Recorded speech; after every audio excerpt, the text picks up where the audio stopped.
My supervisor banned employees from sitting down for the last 30 minutes of every shift because he said chairs made people lazy. I found out from a handwritten sign zip-tied to the break room door on a Monday morning. At first, I thought it was temporary. Maybe the chairs were being cleaned.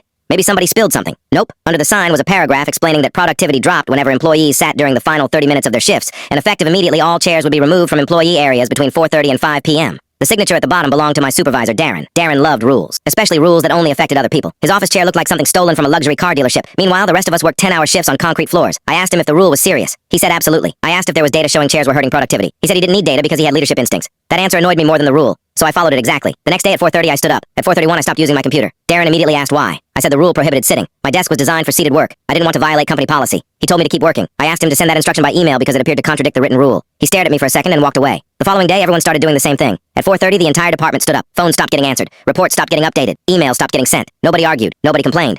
We were simply respecting Darren's policy. By Friday, productivity during the last 30 minutes of the day had dropped to almost zero. Darren called a team meeting. He said people were abusing the rule. I raised my hand. I asked how following it exactly counted as abuse. Nobody said anything. A few people started looking at the floor to hide their smiles. Darren changed the subject. The real breaking point happened 2 weeks later when a regional manager visited. She walked through the office at 4:45 p.m. and found 12 employees standing silently around their desks like statues. She asked what was going on. Before Darren could answer, one of my coworkers said we weren't allowed to sit during the last 30 minutes of the day. The manager blinked. Then she asked the obvious question. So why aren't you working? My coworker smiled. Because all our workstations are designed for sitting. The silence after that was incredible. The chair policy disappeared the very next morning. No meeting, no explanation, no announcement. The signs vanished, the chairs came back, and Darren suddenly stopped trusting his leadership instincts.